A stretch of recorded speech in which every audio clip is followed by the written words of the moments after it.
क्या वाकई हजारों साल पहले मंदिर इसी वजह से बनाए गए थे? आखिर मंदिर बनाने की वजह क्या रही होगी? हमें क्यों आवश्यकता पड़ी होगी मंदिरों की?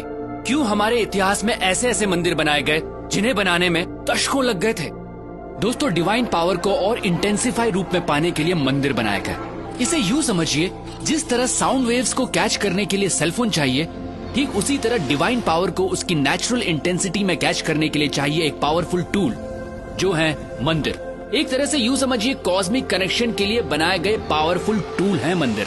ये एक पॉसिबिलिटी है उस डायमेंशन को छूने की जिससे हम इंसान बने, ये संसार बना, ये ब्रह्मांड बना। और ब्रह्मांड में दूसरे आयामों से कनेक्शन बैठाने के लिए हमारे पूर्वजों ने न सिर्फ मंदिरों में डिवाइन स्ट्रक्चर स्थापित किए, बल्कि उन्हें कॉन्सिक्रेट यानी प्राण प्रतिष्ठित भी किया। प्राण प्रतिष्ठा मतलब मूर्तियों में जान आ जाना नहीं होता है दोस्तों, ये प्राण एनर्जी की तरह प्रतिष्ठित किए जाते हैं। जी हाँ, मूर्तियों को एनर्जाइज किया जाता है, और जब हम उन मूर्तियों के सामने बैठते हैं तो हमें वो एनर्जी महसूस होती है।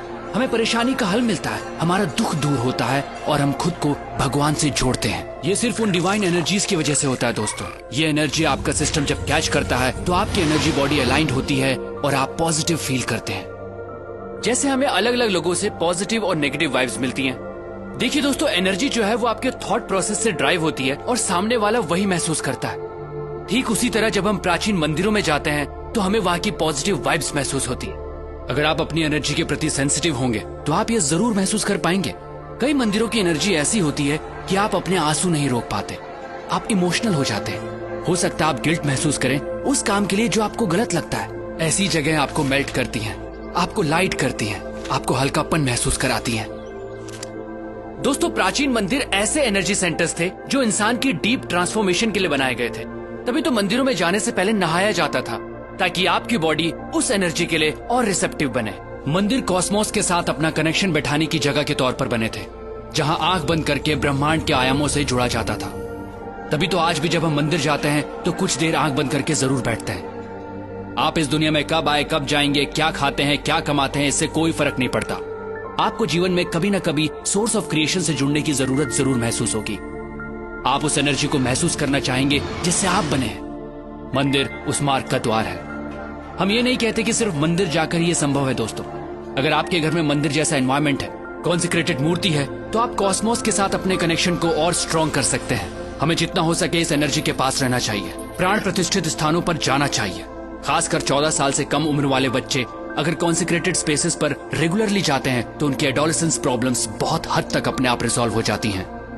दोस्तों, मंदिर या कहिए कॉन्सिक्रेटेड स्पेसेस उस डायमेंशन से जुड़ने का द्वार है जहां से हमारी उत्पत्ति हुई है।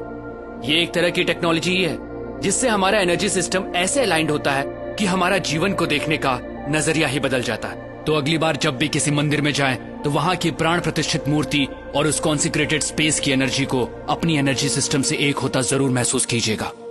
दोस्तों, सनातन धर्म सिर्फ धर्म नहीं है, ये एक सोच है, ये एक साइंस है जिसे हजारों साल पहले इवॉल्व किया गया था, जो इंसान को अपग्रेड करती है और आज भी ये उतनी ही एप्लीकेबल है। दोस्तों, इस मॉडर्न युग में हम बाहरी तौर पर बहुत बदल चुके हैं, लेकिन हमारे अंदर इंसान अब भी वही है और आज भी सनातन प्रैक्टिसेस और साइंस हमें अपग्रेड करने के लिए उतनी ही एप्लीकेबल हैं।